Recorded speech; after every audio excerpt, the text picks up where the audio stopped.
Good morning, fam, and welcome back to the channel. Today I want to talk about air suspension. Now, I'm a big fan of air suspension because I can control my ride height, I can go over bumps, and also have that stance look, which I'll be showing you in this video. I also want to talk about some misconceptions when it comes to air suspension, and a lot of people have been asking me about, is it worth it, should I do it? So without further ado, air suspension, is it really worth it?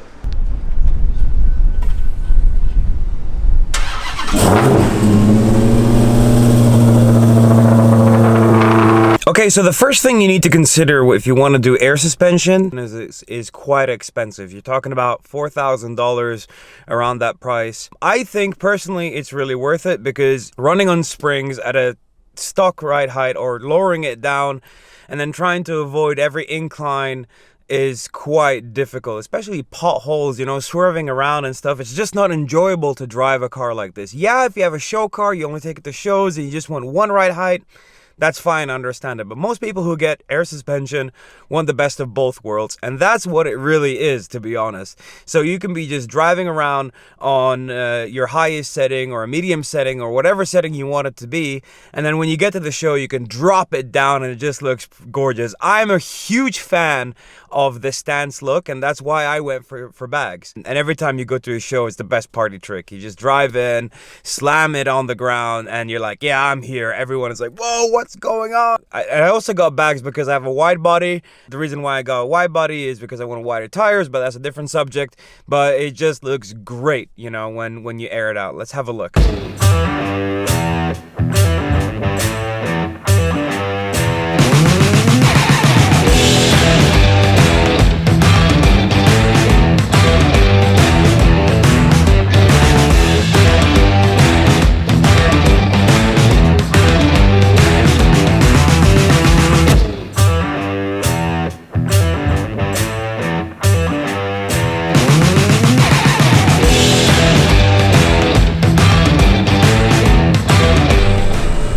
So this is basically my setup. I have an AccuAir tank, and it's the newest tank that came out this year called the Endo VT, and the great thing about it is that you get to hide the valves inside the tank. So you don't have the valves sticking out, it's a very clean setup. I also have these two compressors instead of one, so they pump up the air very fast, and if one fails you always have a second one, so you're not stranded anywhere, which is great. Because there are two, it just takes less time to pump the air into the tank, so you know it's a lot faster and you don't get that much noise when you do it. I went for a very clean setup here, so I just went with the lines going straight into the sides. These were custom made for that. And as you can see, this setup allows for you to still have a lot of trunk space left, depending on what car you have. Less space than if you'd have the valves. One other great thing about the AccuAir E-Level system is the fact that it automatically levels out the car. So when you're in the car and you have a lot of people in it or a lot of luggage, it would automatically balance and level out the car, so you're always flat. One thing I don't like about the stock Challenger Hellcat is that when you get it, it's a bit lifted, like the left side is a bit higher than the right side. That was probably done because they wanted to compensate for the driver weight. In my opinion, it just looks weird. I don't know, there are some people who complain about it, had that problem. I had it as well, so that was also another reason why I wanted to get air suspension. What I really love about the E-Level management system is the fact that it always keeps your car level. You don't need to think about it, you don't need to adjust it, you don't need to push and add PSI, you know, a bit to this tire, a bit to that tire, a bit to that wheel. So it's really easy to use and very user friendly. Once you get it installed, you pretty much forget about it, you use your settings, and that's it. So this is the controller for the E-Level, and it's off right now since the engine is off. So once I turn the engine on, it automatically goes to setting level 2.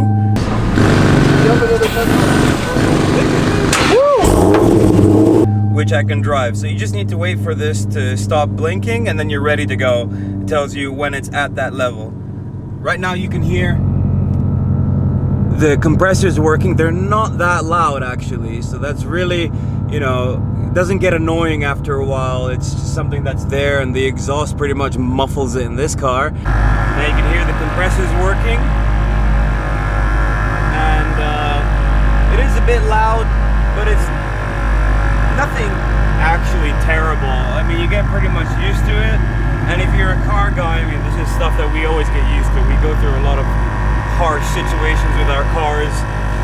We tend to modify them in ways that normal people don't understand, so this is not a big deal. And after 20-30 seconds, they stop pumping up and you're ready to go, and it's quiet again. So here we have the controller, and basically you can control the front and the back. So you have like left front, left rear, right rear, and you can control them together or separately if you want.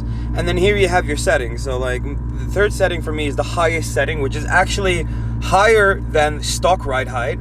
And the second setting, which is a bit lower than, it's basically as low as I can get, turning my wheel at full lock. So, you know, it gives it a nice stance. And one is just airing it out all, you know, to the bottom. And this is also airing out all the way down. But the thing is, I don't have the clearance yet because my tires are too big. But once I change my wheels, I'll be able to just press this button. The thing will just drop to the floor. But right now, I just need to press one, and that's it. The AccuAir also comes with a Bluetooth management system, so you can also do this on your phone. And so, yeah, it looks exactly the same right here. It's not connected right now, but once you connect it, you'll have the same sort of vision like as the controller. And you can pretty much control everything via Bluetooth. You can be outside of the car and, you know, just pumping it up and down as much as you want. So it's also available for Android, as you see. It wasn't available for Android for a while, but now it's available for Android and iPhone. So you don't need to worry about what operating system you're using. You will use this app.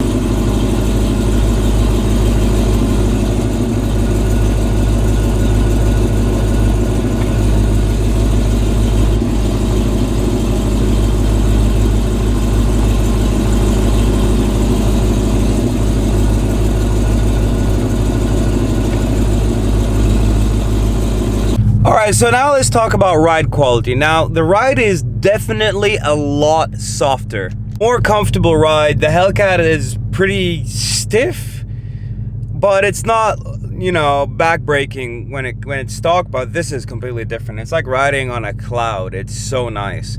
But the one thing that I really wanted to keep when it came to this system is that I wanted to keep the dampening setting. So this car has the ability to harshen up or stiffen up the dampeners, the shocks, so that, you know, if you want to do some spirited driving, the car doesn't swerve, like, you don't sway from side to side. And it is a heavy car, so it does sway either way, but it, you know, it tries to mitigate it at least a little bit. So here are my SRT settings.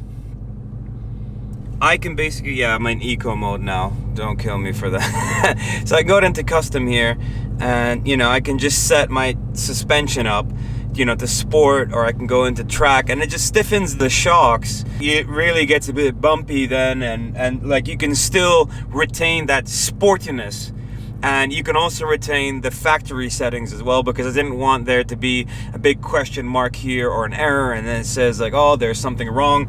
There's nothing on my dash. Traction control is off now just because it's in the sport mode, but if I set it to street here, there you go, it goes away. So that is something that I really wanted to have, you know, like a clean look. There's no errors or anything like that on the dash. This setup allowed me to do that. So I went with universal air bags. So what you do is basically you take off your springs, you put the bags on top of the dampeners or underneath them, depending if you're talking about the front or the back.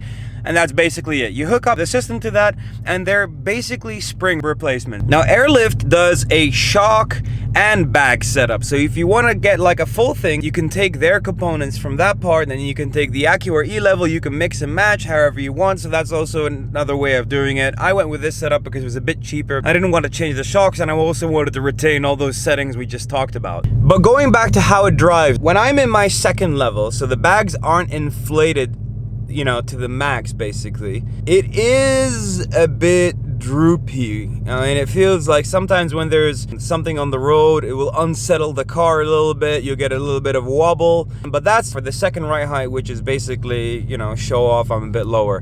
When it comes to the top, the highest ride height, the bags are inflated to the max, and then they're a lot stiffer. And when you put it, like, when you combine that with a good shock, they're really stiff and it's really rigid. It's nice, it's more composed and everything. So that's, if that's something you're looking for and you're worried about, well, you can mitigate the fact. The thing is though, you won't have the same rigidity as you have with lowering springs. You have the same sort of like kind of rebound and so on. With bags, no, you can't have everything, right? But you know, it's still not bad, it's still composed and everything, but it's not as good as, for example, a good set of springs that will keep you, you know, balanced. So to sum up, is it worth it? In my opinion, yes, it is totally worth it. You can have the looks of a show car, you can still retain the drivability. The car isn't as stiff and like uncomfortable to drive. It's actually a lot nicer, you know, just get out for a drive and enjoy the car, and you can just cruise around, and it's just a great feeling, you know, just like very usable. Every time you get to an incline or you get to a speed bump or something, you can just raise the front up if you have a lower lip and then just drive over it and then put it back into your normal driving mode, and that's it. It's just like a, you know, just click a button. It just takes 2 seconds. It's not a big deal. With springs, you really have to avoid all of that. But then again, price, right? This is way more expensive than springs, and you know, for this amount of money you could get a really good shock and spring setup for your car. But you know, it depends on what you're gonna do. Like, are you gonna be racing the whole time, like, or are you gonna be using your car more on a day-to-day basis and then racing once in a while? You could race with this, like, don't get me wrong, like, these will hold their own in, you know, in cornering and on the track. And it has been proved many times. You can watch a lot of YouTube videos and people testing like how the stock suspension of different cars compare to an air suspension setup. And in a lot of the cases, the air suspension setup is faster. Now, I think most of those reviews were done by side with stock suspension, not modified suspension. So yeah, that's a little bit of a catch there, because they didn't do it against a proper spring and dampener setup, but still better than your stock ride. So what is there to do? Save up some money and get yourself some air suspension, man. Totally worth it. Totally worth it.